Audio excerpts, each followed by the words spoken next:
Hello everyone, I am Dr. Yogita Jivane and welcome back to our channel The Excellent. Today we are going to discuss about capability approach of Amartya Sen.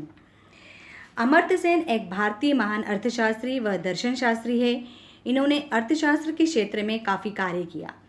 इन्होंने गरीबी और मानव कल्याण पर काफ़ी focus किया। इनकी जो theory है वह है सोशल वेलफेयर अप्रोच व कैपेबिलिटी अप्रोच रही है, जो पॉवर्टी और कैपेबिलिटी एस्पेक्ट को ध्यान में रखकर इन्होंने दी थी। Life sketch of Amartya Sen. He was born on 3 नवंबर 1933। शांति निकेतन में इनका जन्म हुआ था।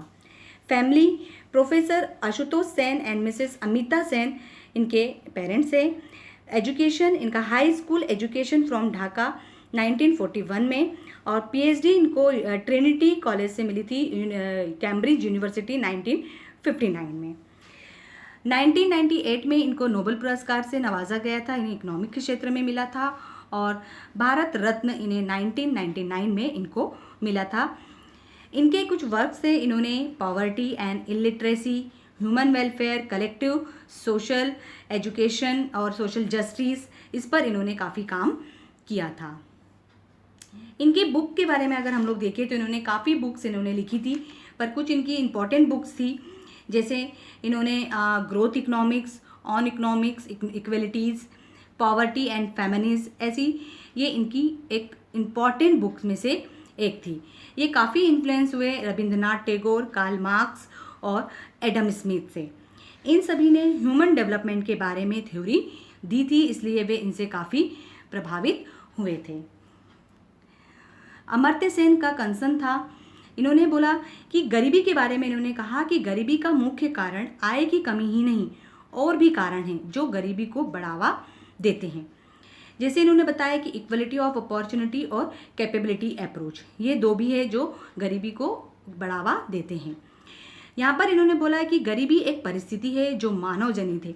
गरीबी को कैसे खत्म किया जाए उस पर उन्होंने पॉवर्टी एवं फेमिनिज्म में भी ये बताया था। इन्होंने इक्वलिटी ऑफ अपॉर्चुनिटी की भी बात करें तो इक्वलिटी ऑफ अपॉर्चुनिटी में बेस्ड ऑन द कास्ट के ऊपर इन्होंने बोला कि जाति के आधार पर भी असमानताएं हमें क्या मिलती है, देखने को मिलती है। सेकेंड है बेस्ड ऑन दी रिलीजन, धर्म के आधार पर भी अगर हम लोग देखें तो पूरे भारत में धर्म के आधार पर भी कई तरह की असमानताएं देखने को मिलती है, ये भी एक बहुत बड़ा कारण है। थर्ड है बेस्ड ऑन दी सेक्स, यहाँ पे स्त्री पुरुष इनमें भी असमानता है। ये स्त्रियों को क्या करते हैं, केवल घर के कार्यों तक ही क्या करते हैं, सीमित रखा जाता है, अर्थात यहाँ पर स्त्री व पुरुष इनमें भी असमानताएं देखने को मिलती है। नेक्स्ट पॉइंट है बेस्ड ऑन द इनकम, आय के आधार पर भी आपको काफ़ी अंतर देखने को मिलता है। ये सभी गरीबी को बढ़ाने में अपनी क्या करते हैं, भूमिका निभाते हैं, ऐसा अमर्त्य सेन मानते हैं। अमर्त्य सेन ने रीज़न दिए हैं पॉवर्टी के, सबसे पहले कि lake of purchasing power. Lake of purchasing power, क्रय शक्ति के अभाव। जैसे जैसे वस्तु का मूल्य बढ़ता जाता है वैसे वैसे उनके क्रय करने की शक्ति भी क्या होती है, कम होती जाती है, क्योंकि जो गरीब व्यक्ति रहता है उनकी आय में कमी के कारण भी यहाँ पे क्या होता है, क्रय शक्ति का अभाव होता है, अर्थात उनकी वास्तविक आय में क्या होती है, कमी होती है। सेकेंड है इलिटरेसी, अशिक्षा भी गरीबी का सबसे बड़ा कारण है ना। शिक्षित अगर व्यक्ति को कर दिया जाए तो हम बहुत हद तक गरीबी को खत्म कर सकते हैं। थर्ड पॉइंट है प्राइमरी एजुकेशन, प्राथमिक शिक्षा। समाज का एक बड़ा वर्ग प्राथमिक शिक्षा प्राप्त करने के बाद क्या करता है, विद्यालय छोड़ देते हैं, ये भी एक सबसे बड़ा कारण है। यदि हम उन्हें इस प्राथमिक शिक्षा को उनको पूरा करने के लिए अवसर दें तो हम ये कह सकते हैं कि वो उच्च शिक्षा को प्राप्त कर गरीबी से निजात पा सकते हैं। से अगला नेक्स्ट पॉइंट है सोशल इनइक्वलिटीज़। सोशल इनइक्वलिटीज़ में सामाजिक असमानता, जैसे भारतीय समाज में बड़े पैमाने पर अगर हम लोग देखें तो काफ़ी असमानताएं हैं और यही असमानता ही क्या करती है, गरीबी को बढ़ावा देती है। नेक्स्ट पॉइंट है लेक ऑफ वेलफेयर प्रोग्राम। जितनी भी कल्याणकारी योजनाएं होती है उनमें भी कमी के कारण, जैसे बहुत सारी गवर्नमेंट के द्वारा योजनाएं बनी होती है, उसमें उनको बनाना चाहिए नई नई योजनाएं, जैसे विकलांगों से रिलेटेड, स्वास्थ्य से रिलेटेड, वृद्धावस्था से रिलेटेड, गरीबों के लिए राशन की व्यवस्था, इस तरह में बहुत सारी कमियां हैं। उन कमियों को यदि हम दूर करें और इस प्रकार की योजनाओं को अधिक अधिक बढ़ाएं हम, तो हम ये कह सकते हैं कि हम गरीबी से निजात पा सकते हैं। नेक्स्ट है लेक ऑफ इफेक्टिव एग्जीक्यूशन। यहाँ ये अमर्त्य सेन ने कहा कि ऐसी कई योजनाएं हैं जो मानव कल्याण के लिए बनी हैं, पर उसका सही तरीके से क्रियान्वयन नहीं होता है। ये भी एक गरीबी का बहुत बड़ा कारण है। नेक्स्ट है लेक ऑफ डिस्ट्रीब्यूशन सिस्टम। वितरण प्रणाली में कमी, अर्थात असमान वितरण जो होता है वह भी गरीबी का एक बहुत बड़ा कारण है। अगर हम बात करें कि भारत में संसाधनों की कोई कमी नहीं है। बंगाल में जब अकाल पड़ा था तो उसमें लाखों लोग क्या हुए थे, भूखे मर गए थे। वास्तव में अन्न की कमी से नहीं मरे थे, वास्तव में वे सार्वजनिक वितरण प्रणाली के असमान वितरण के कारण मरे थे। खाद्यान्न सामग्री की भारत सरकार के पास कोई कमी नहीं है। ये सामग्री ज़रूरतमंद के पास नहीं पहुंच पाई। कहने का तात्पर्य यह है कि जो शासकीय अव्यवस्था है उसके कारण व्यक्ति की कार्य करने की क्षमता में क्या आती है, कमी आती है। यदि व्यक्ति के कार्य करने की क्षमता में वृद्धि कर दी जाए तो धीरे धीरे व्यक्ति का समाधान या गरीबी का जो हम बोल सकते हैं समाधान किया जा सकता है। नेक्स्ट है अमर्त्य सेन का concern.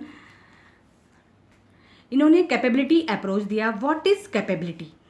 The capability approach is defined by its choice of focus upon the moral significance of individual capability of achieving the kind of lives they have reason to value.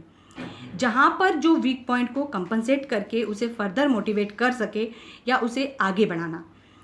एक व्यक्ति जिन मूल्यों को निर्धारित करता है उनके संदर्भ में वे लाइफ को लीड कर पा रहा है या नहीं, या उसकी क्षमता है या नहीं।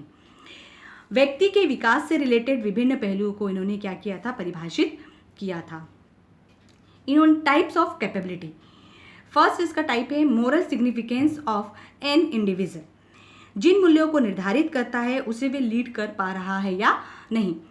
सेकंड इसका कैपेबिलिटी है अ valuable life of a person. व्यक्ति बहुत अच्छे से उसको लीड कर सके। नेक्स्ट है ओरिजिन ऑफ कैपेबिलिटी अप्रोच। यहाँ पे इन्होंने बताया कि the capability approach was first articulated by Indian economics and philosopher Amartya Sen in the 1980s। 80s के दशक की बात करें तो यहाँ पे यूएनडीपी ने मानव विकास के पैमाने में मानव विकास सूचकांक डेवलप किया और यही क्या था, कैपेबिलिटी अप्रोच, इसी को बताया। हिस्टोरिकल पर्सपेक्टिव की बात करें तो अरस्तु ने भी क्या किया था, मानव विकास के बारे में बताया था। कार्ल मार्क्स ने भी यहाँ पर फंक्शनिंग और कैपेबिलिटी मार्क्सवाद के जरिए अपने विचार को व्यक्त किए थे। एडम स्मिथ ने भी यहाँ पर पॉवर्टी से रिलेटेड और ह्यूमन डेवलपमेंट के बारे में इन्होंने बात की थी। यहाँ हम अमर्त्य सेन का व्यू के देखें तो इन्होंने बोला कि individual can differ greatly in their abilities to convert the some resources into valuable functioning being and doing. हर एक व्यक्ति हर एक नज़रिए से कार्य करता है और उसके कार्य करने का तरीका भी कैसा होता है, अलग अलग होता है। सेकेंड है अडॉप्टिंग प्रेफरेंसेस। व्यक्ति के कार्य का प्रोसेस व रिजल्ट उसे पहले से ही निर्धारित करता है कि वह अपनी कार्य क्षमता के अंदर है या बाहर है। ये सब कैपेबिलिटी से रिलेटेड है। Actual achievement, functioning and effective freedom capability. Functioning की बात कर रहे हैं यहाँ पे कि फंक्शन और कैपेबिलिटी ये क्या होता है। फंक्शनिंग की बात करें तो फंक्शनिंग का मतलब होता है कि कार्य करने के तरीकों को हम कैसे व्यापक बनाएं। और कैपेबिलिटी इट मीन्स होता है कि उन्हें अच्छी शिक्षा, अच्छा स्वास्थ्य, अच्छी अपॉर्चुनिटी उनको दी जानी चाहिए। इसी प्रकार जो कैपेबिलिटी अप्रोच है भारत में या समाज में अगर हम लोग देखें तो हमें देखने को मिल रहा है। भारत सरकार द्वारा चलाए गए शिक्षा का अधिकार, स्वास्थ्य का अधिकार और नागरिकों के जो भी अधिकार है, जितने भी अलग अलग प्रोग्राम जो ऑर्गेनाइज कर रही है गवर्नमेंट, यह सभी प्रोग्राम कैपेबिलिटी अप्रोच से ही क्या है, रिलेटेड है। नेक्स्ट है increasing remedy of equality of opportunity and capability. First point है इसमें पब्लिक एजुकेशन सिस्टम, सार्वजनिक शिक्षा की व्यवस्था। सार्वजनिक रूप से अगर हम शिक्षा की व्यवस्था कर दें तो हम ये कह सकते हैं कि हम इन दोनों को कम कर सकते हैं। सेकेंड है सोशल सिक्योरिटी सिस्टम। सामाजिक की बात कर रहे हैं कि जो समाज में सुरक्षा व्यवस्था है यदि हम उसको बढ़ा दें तो हम ये कह सकते हैं कि उनकी कार्य क्षमता में वृद्धि कर सकते हैं। नेक्स्ट पॉइंट है public health system.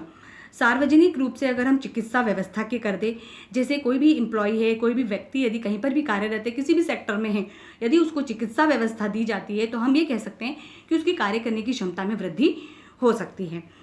Welfare system की बात कर रहे हैं कि स्कीम, अगर हम उनको वेलफेयर स्कीम दी जाए तो कल्याणकारी जितनी भी योजनाएं हैं यदि वो दी जाएं तो उससे भी उसकी कार्यक्षमता में वृद्धि हो सकती है। Public transport system, public transport system में बोल रहे हैं कि सार्वजनिक यातायात की व्यवस्था, यदि व्यक्ति कहीं भी किसी भी कंपनी में कार्यरत है या अपने घर से काफ़ी दूर वो कार्य करने जाता है तो वहाँ तक के लिए उसे अगर यातायात व्यवस्था दी जाती है तो हम ये कह सकते हैं उसके कार्य करने की क्षमता में वृद्धि हो सकती है। नेक्स्ट है इन्वायरमेंटल कंजर्वेशन, पर्यावरण संरक्षण, ये भी एक बहुत बड़ा कारण है।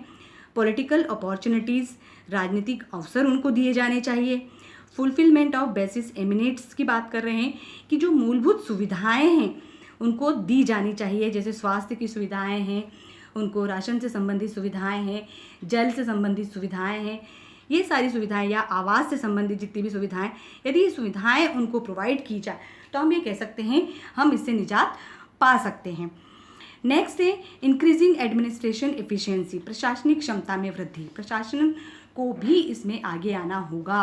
अगर प्रशासन भी जितनी भी योजनाएं हैं उसको लागू करने में अपनी महत्वपूर्ण भूमिका निभाए तो हम ये कह सकते हैं कि अवसरों की समानता एवं क्षमता को बढ़ाने में हम ये महत्वपूर्ण योगदान उनका हो सकता है और इस प्रकार से हम ये कह सकते हैं कि हम गरीबी को दूर कर सकते हैं। केवल आय की कमी ही गरीबी का मुख्य कारण नहीं है। गरीबी, जो गरीब होते हैं उनकी वास्तविक आय में जो कमी होती है ये भी इसका एक महत्वपूर्ण कारण है। यदि वास्तविक आय को बढ़ा दिया जाए और अवसरों व क्षमता व योग्यता को यदि बढ़ा दिया जाए तो हम यहाँ कह सकते हैं कि हम गरीबी से निजात पाया जा सकता है। Thank you everyone for watching and please like, share and subscribe to our channel.